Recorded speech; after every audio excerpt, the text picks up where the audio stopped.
Hey guys, welcome back. This is Pamela with Pamela's Tarot Tales, and I am recording for day 4 of Ethony Dawn's 31 Days of Tarot. Today's prompt is top 5 tarot books. Now, I wasn't sure if this was top 5 tarot books of all time or top 5 tarot books of 2018. So I'm going to go with top 5 tarot books of 2018 that I got. So just to continue with the same idea as the tarot decks and the oracle decks. So the first one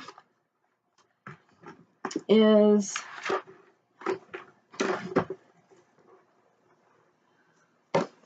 Tom Benjamin's Tarot on Earth. It's a workbook, and it's working through, it can be used for any deck, but it's specifically with the mindset of Marseille, and I thought this was a really great book. I worked through about half of it, I would say, and it was really great.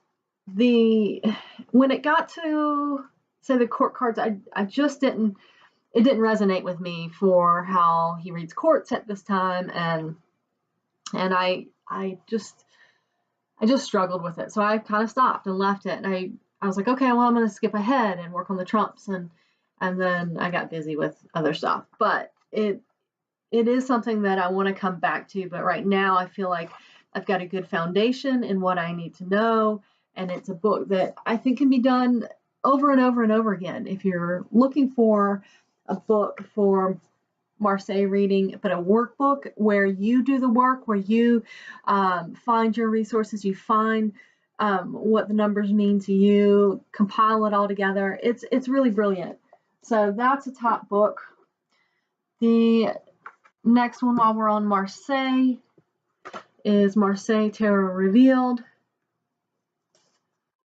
And this is, I've got my tabs in there, and I've been working with this for this year, and it's a really great book. It's by Yoav Ben-Dov, and it's the same book as his open reading. This is just the newer version that has color images. So that was good.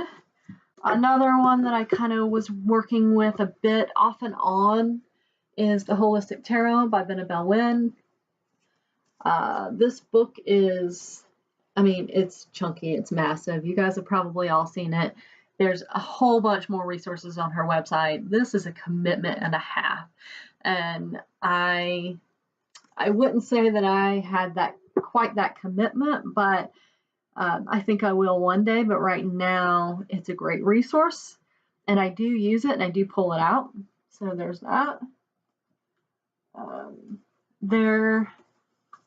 The next one I got, I know it's not a new book, but it's new to me, is the 78 Degrees of Wisdom.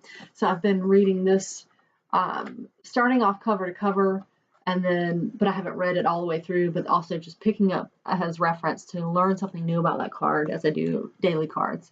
So that is a great resource, and I really like her way of thinking about things. Another one that I was using somewhat this year is the Mesquite Tarot Guidebook. It's so beautifully written. It's just, I just really like the energy. I like the deck as well, but I like to pair the deck with other decks. And I like to read her descriptions because they're just, I don't know, they're really cool, and they're really thoughtful and provoking, and have a lot of, there's not a lot there, but there's a lot there. It's so simple, but not, and it's just got a good vibration, and it's in a different way than I've seen other people kind of describe the cards, especially ones that are so Rider-Waite-Smith. So that's a great book. A book I forgot to pull up that I got this year, but I haven't looked through it, so I can't really say it's my top book or anything like that, but it's something that will probably show up next year, is Tarot Correspondences by T. Susan Chang. So that's, if you're looking for that kind of correspondences based and esoteric stuff, then that's a great book. But I haven't read much of it, and I've just kind of thumbed through it. If we go by books, kind of an all-time tarot book, the Guidebook for Medicine Woman is this is the companion book, and it's just my jam. I actually like it more than the deck itself. The deck is fine. I don't use it a whole lot, but I'm glad I have it. But there's exercises, there's the number and the meaning, the traditional name, the cards, the renaming. There gives an affirmation, what the cards speaks like, but then it really takes you into exercises and meditations and self-questioning and putting it into this kind of realm that is spiritually driven, but really brought into the life. And so it's a brilliant book. And so there's that. All right, that's my tarot books for 2018, and I'll see you guys shortly.